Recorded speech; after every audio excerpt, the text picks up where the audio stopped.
बिस्मिल्लाहिर्रहमानिर्रहीम। आज जो हमारा टॉपिक है वो है law of conservation of energy. और आप लोगों की फरमाइश पर मैंने ये लेक्चर जो है वो प्रिपेयर किया है और मैं आपको जो है वो आज law of conservation of energy from chapter number 7 work energy and power उससे जो है मैं आपको ये टॉपिक कराने जा रहा हूँ। तो let's start law of conservation of energy. सही है, तो सबसे पहले हमें ये बात समझने की ज़रूरत है कि कंजर्वेशन ऑफ एनर्जी की स्टेटमेंट क्या है। जो लॉ दिया गया कंजर्वेशन ऑफ एनर्जी के वजह से वो क्या है, वो हमें क्या बताता है। ठीक है, law of conservation of energy जो है उसकी बेसिकली जो स्टेटमेंट होती है वो एनर्जी से रिलेटेड। ठीक है, तो और हमें ये पता है the ability of doing work is called energy, यानी काम करने की जो भी सलाहियत है और जो भी कैपेबिलिटी है आपकी वो क्या कहलाती है, एनर्जी कहलाती है। ठीक है, और हमारे पास जो इसका स्टेटमेंट होता है basically law of conservation of energy का,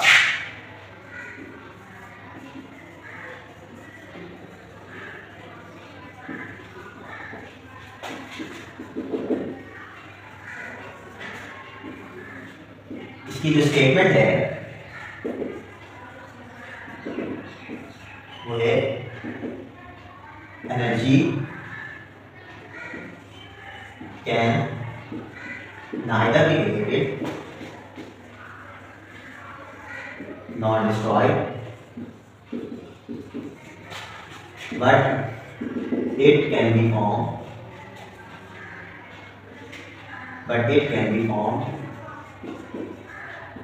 one form to another, but it can be converted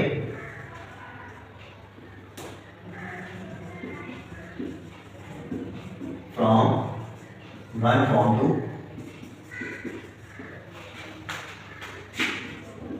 another। ये हमारे पास जो है वो इसकी स्टेटमेंट है। ठीक है, अच्छा एक स्टेटमेंट और होती है इसकी, पहले से ही समझ लेते हैं इसका क्या मतलब है कि energy can neither be created not destroyed but it can be converted from one form to another. Energy जो है वो नहीं can neither be created not destroyed, energy ना तो कभी पैदा होती है और ना डिस्ट्रॉयड होती है, बल्कि वो किसी एक फॉर्म से दूसरे फॉर्म में हमेशा कन्वर्ट होती है। ठीक है, तो एनर्जी जो है पैदा करते तो हैं, कर सकते हैं, लेकिन आप इसको ख़त्म नहीं कर सकते, ये ख़त्म नहीं होगी। सही है, डिस्ट्रॉय नहीं होगी, ना तो ये पैदा होती है और ना डिस्ट्रॉय होती है, ये एक फॉर्म से दूसरे फॉर्म में कन्वर्ट होती है। ठीक है, अच्छा दूसरा क्या है कि एनर्जी विल रिमेन कांस्टेंट। ठीक है, एनर्जी इज रिमेन कांस्टेंट। चलिए ये स्टेटमेंट ला इसको रहने दें, ये स्टेटमेंट याद रखें कि एनर्जी का neither be created not destroyed but it can be formed one form to another. ठीक है, अब हम बात करते हैं इसकी एक्सप्लेनेशन की। ठीक है, तो इसकी एक्सप्लेनेशन है, इसकी एक्सप्लेनेशन के अंदर हम तीन चीज़ों को डिस्कस करेंगे। सबसे पहले जो हमारे पास जो बेस होता है हमारा, जो हमारी जो ज़मीन होती है वो ये। ठीक है, और मैं एक फिगर बना रहा हूँ, इसको ज़रा मैं समझाता हूँ आपको कि ये फिगर है क्या, हम इसको किस तरीके से डिस्कस करें। सपोज कर लें ये एक पॉइंट ओ है जो हमारे अर्थ की ज़मीन है। ठीक है, और ये बी पॉइंट है जो सपोज कर लें कि एक हाइट है, एक हाइट पर है, खास हाइट पर। ठीक है, और इस पी पॉइंट पर हमने एक मास रखा हुआ है, वो मास है m। ठीक है, और हमने एक सेंटर पॉइंट भी लिया है, वो सेंटर पॉइंट है q सपोज कर लें। ठीक है, अब हमारे पास, अब मुझे ये डिस्कस करना है यहाँ पे कि ये जो खास मैंने पॉइंट्स दिए हैं, इंडिकेट किए हैं कि एक O पॉइंट है, एक Q पॉइंट है और एक P लेवल है, ये सारे लेवल्स हैं। ठीक है, तो वो मैं करना ये चाह रहा हूँ कि एनर्जी को डिस्कस करना चाह रहा हूँ कि एनर्जी जो है वो ना क्रिएट होती है ना डिस्ट्रॉयड होती है, बट ये एक फॉर्म से दूसरे फॉर्म में कन्वर्ट होती है। तो हम इस चीज़ को कन्वर्ट करने जा रहे हैं, इस चीज़ को ये प्रूव करने जा रहे हैं कि एनर्जी कभी ख़त्म नहीं होती और ना कभी पैदा होती है।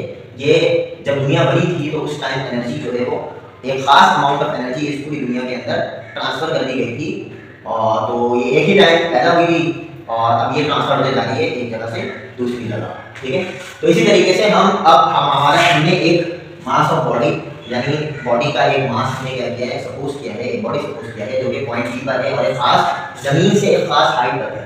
ठीक है, तो एट पॉइंट P पर हम टोटल एनर्जी फाइंड आउट करेंगे और एट पॉइंट Q पर हम टोटल एनर्जी फाइंड आउट करेंगे और एट पॉइंट O पर हम टोटल एनर्जी फाइंड आउट करेंगे।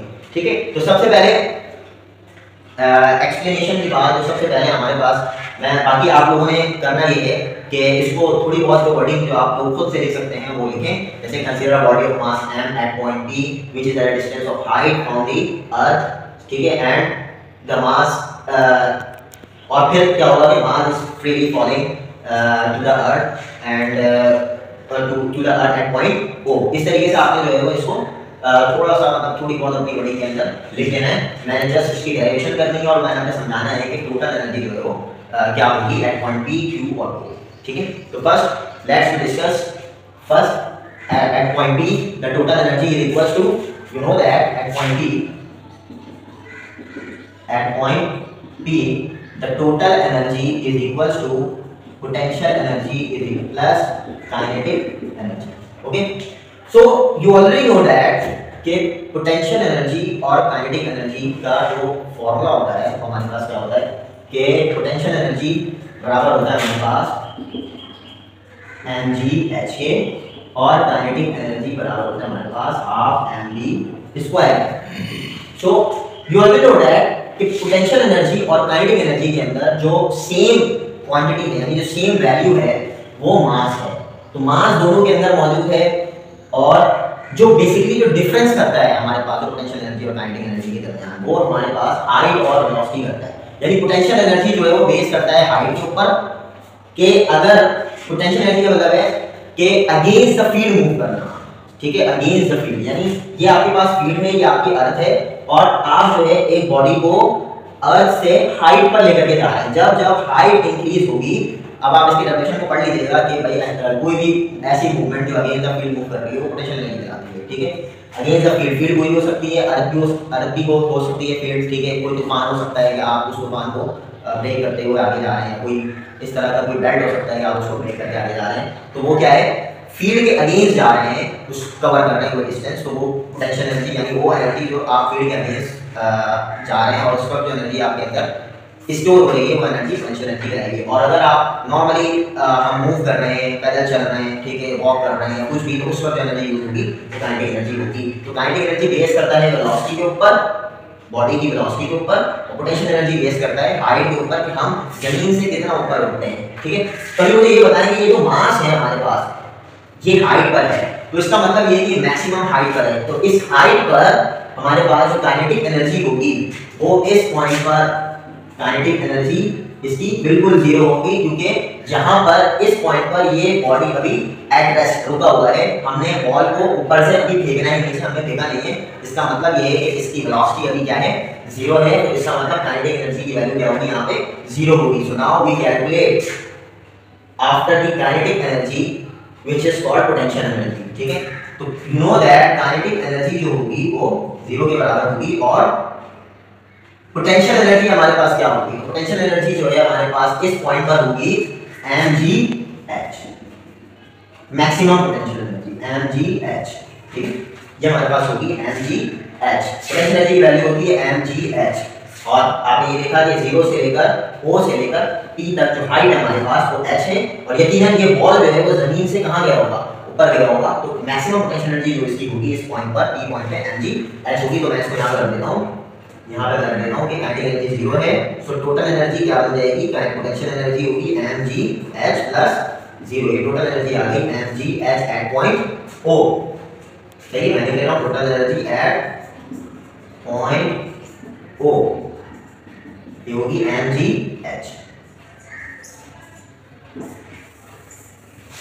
ठीक है। And now we calculate, we derive the formula of the total energy at point O, okay.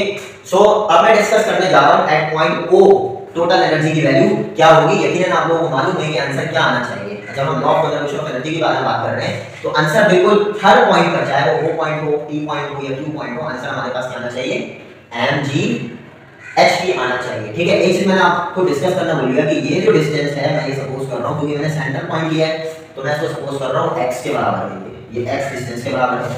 और यकीनन ये डिस्टेंस क्या होगा, इस डिस्टेंस को भी कैलकुलेट कर लेते हैं। आपको पता है ये पूरी वैल्यू h है और ये वैल्यू x है, तो अगर मैं इस बड़ी वाली h वैल्यू को इस x वैल्यू से माइनस कर दूं तो ये होगा h माइनस x, ठीक है। तो now we calculate the value of total energy at point O। So तो एट पॉइंट ओ जो होगा हमारे पास होगा टोटल एनर्जी बराबर है kinetic energy plus potential energy. ठीक है, ये होनी चाहिए हमारा टोटल एनर्जी। लेकिन आप हम now we calculate the value of the kinetic energy at point O. Okay, so kinetic energy की जो वैल्यू होती है आपको पता है, काइनेटिक एनर्जी बराबर होता है हाफ एम वी स्क्वायर के।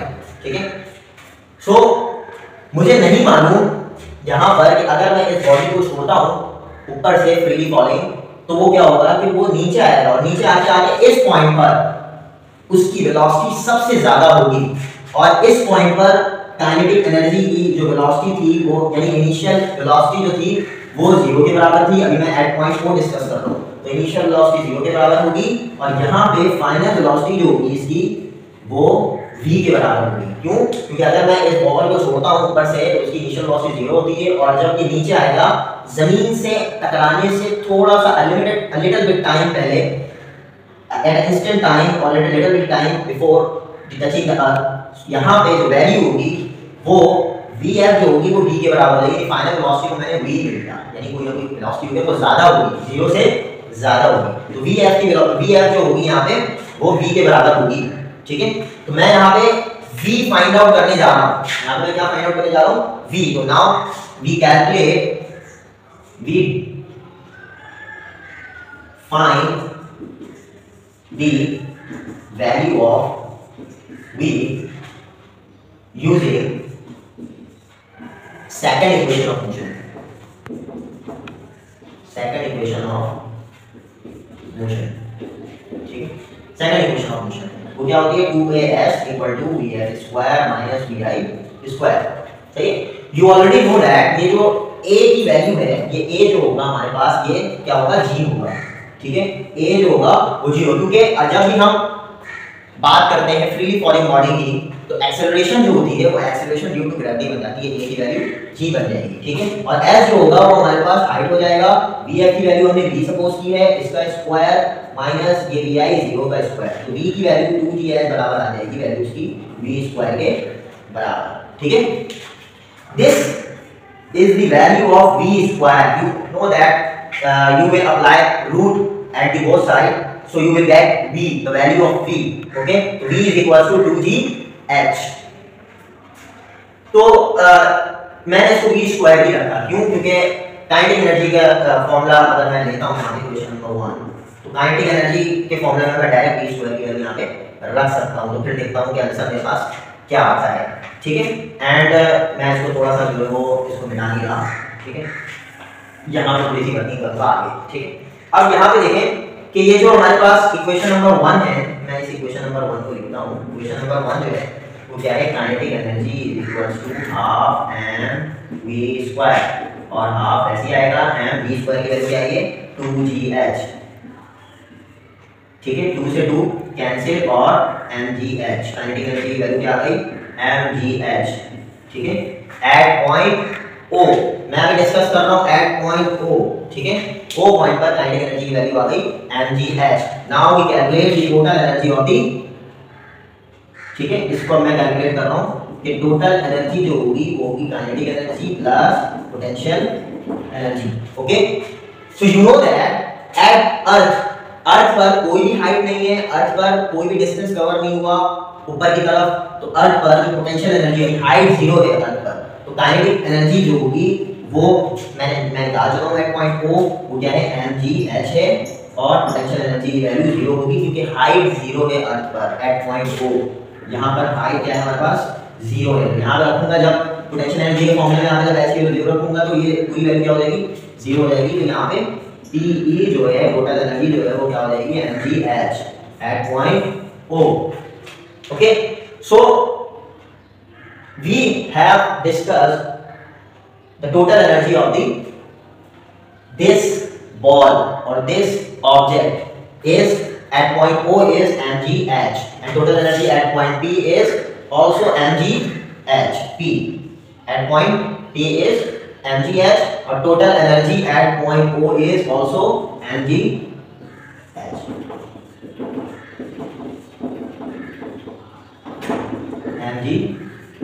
ठीक है, okay, so mgh. And now at last we will discuss the total energy of the object at point Q is also equal to mgh. Okay, so how will you calculate or how will you drive the condition of at point Q? Okay, formula of total energy at point Q. So how will you find this? Okay, you know that के यहाँ पर हम इसको थोड़ा सा remove करते हैं and remove करके at point Q find out करने की कोशिश करते हैं टोटल एनर्जी की value at last at point Q. Okay, so you know that at point Q kinetic energy, you know that kinetic energy क्या होती है? अगर मैं kinetic energy निकालूं तो kinetic energy निकालने के लिए मुझे क्या करना पड़ेगा? kinetic energy ये होगी कि जैसे जैसे यहाँ से ये बॉडी गिर रही है नीचे, इसकी हाइट क्या हो रही है? डिक्रीज हो रही है. इसका मतलब पोटेंशियल एनर्जी इसकी क्या हो रही है? आहिस्ता आहिस्ता कम हो रही है. और काइनेटिक एनर्जी क्या हो रही है इसकी? यहाँ पे पोटेंशियल एनर्जी भी क्या होगा? कम होता जाएगा. नीचे गिरते गिरते ये वैल्यू जब गिर रही है नीचे, और काइनेटिक एनर्जी जो है वो इंक्रीज होता जाएगा. क्यों? क्योंकि इसकी वेलोसिटी क्या हो रही है? इंक्रीज हो रही है. ठीक है. सो एट पॉइंट Q क्या होगा? एट पॉइंट Q इसने जो डिस्टेंस कवर किया इस बॉल ने, वो x डिस्टेंस कवर किया है. x डिस्टेंस कवर किया है, तो इसका मतलब ये है कि अगर मैं काइनेटिक एनर्जी की वैल्यू निकालनी चाहूं तो काइनेटिक एनर्जी की यहाँ पे कोई ना कोई वैल्यू लाजमी होगी. ये जीरो नहीं होगा. यहाँ पे पोटेंशियल एनर्जी की वैल्यू भी कुछ ना कुछ होगी. ये जीरो नहीं होगा. कोई ना कोई वैल्यू एग्जिस्ट करती है यहाँ पे. तो मैं कैसे निकालूंगा? मुझे पता है एट पॉइंट Q जो टोटल एनर्जी होगी potential energy plus kinetic energy. मैं कोई ना कोई वैल्यू होनी चाहिए. तो first of all we will find out the value of the potential energy. सही है? नहीं, फाइंड आउट काइनेटिक एनर्जी. सही हो गया? Find out kinetic energy. So for kinetic energy you already know that कि काइनेटिक एनर्जी की जो value होती है वो हमारे पास क्या होती है? Half mv square. ठीक है. And you also know that कि v स्क्वायर की जो वैल्यू थी हमारे पास यहाँ पे वो क्या थी? 2gh थी. Half m multiply by 2gh. ये कैंसिल आउट होगा. यहाँ पे क्या आएगी value? mgh. And you also know that कि h जो है वो हमारे पास यहाँ पर इस डिस्टेंस के लिए p से q डिस्टेंस का जो h हाइट जो डिस्टेंस कवर हो रहा है वो हमारे पास x है. तो x की जगह पे हम यहाँ पे लिख देते हैं mgh. सो काइनेटिक एनर्जी की जो वैल्यू आई वो आई mgh. Okay, so this is the value of the kinetic energy at point Q. And now we will find out value of the potential energy at point Q for potential energy. So now you will know that the potential energy is equal to mgh. And you also know that कि यहाँ पे जो potential energy होगी, potential energy मैं कहाँ से कहाँ तक लूँगा? यहाँ से लेकर यहाँ तक मैंने काइनेटिक एनर्जी के लिए जो डिस्टेंस था वो मैंने काइनेटिक एनर्जी के लिए यूज किया.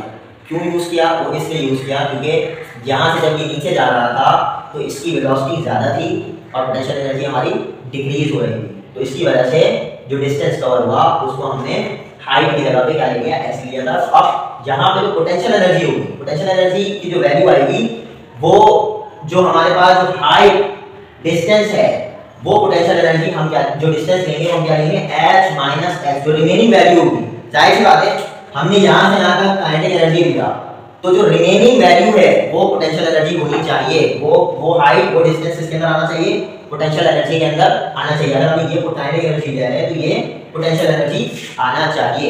ठीक है. तो ये डिस्टेंस हम पोटेंशियल एनर्जी के लिए यूज करेंगे h माइनस x. ठीक है. सही. अगर ये यहाँ से भी गिर जाता तो हम कुछ और वैल्यू हम इसके अंदर क्या कर देते? माइनस कर देते. तो थोड़ी सी वैल्यू बचती सिर्फ पोटेंशियल एनर्जी के लिए. ठीक है. सो यहाँ हम यूज करेंगे कि h बराबर है h माइनस x के. ठीक है. And now we will put into this relation mgh minus x, and now value of this condition is H minus mg x. Okay, so this is the value of the potential energy, and now we will calculate the total energy is equals to kinetic energy plus potential energy, and kinetic energy is equals to mgx plus potential energy is equals to mgh minus mgx, and you will cancel out at the both sides. So mgh is also a total energy at point Q. Okay, so आपने देखा कि हमने ये prove किया कि जो total energy आ रही है P पर, Q पर और O पर, ये सारी वैल्यू जो सारी एनर्जी है ये mgh के इक्वल है. तो it means that the overall energy at point P, Q and O is also same. Okay, so energy can neither be created nor destroyed, but it can be converted from one form to another. जब आपने देखा कि ये जब P से Q तक गया तब भी जो है वो कन्वर्ट हो चुका था. कुछ पोटेंशियल एनर्जी जो थी इसकी वो काइनेटिक एनर्जी के अंदर कन्वर्ट हो चुकी थी. ठीक है, अगर ये और मजीद नीचे आएगा तो पूरी की पूरी पोटेंशियल एनर्जी काइनेटिक एनर्जी में कन्वर्ट हो जाएगी. अगर एट रिवर्स अगर हम इसको ऊपर लेकर के जाते हैं तो काइनेटिक एनर्जी जो है वो पोटेंशियल एनर्जी में कन्वर्ट होगी और पोटेंशियल एनर्जी की वैल्यू मैक्सिमम हो जाएगी, काइनेटिक एनर्जी की वैल्यू 0 हो जाएगी. ठीक है, so this is all about the lecture which is related to law of conservation of energy. अगर आप लोगों को ये समझ में आया हो तो प्लीज कमेंट करें और बताएं कि किस तरह का ये लेक्चर था.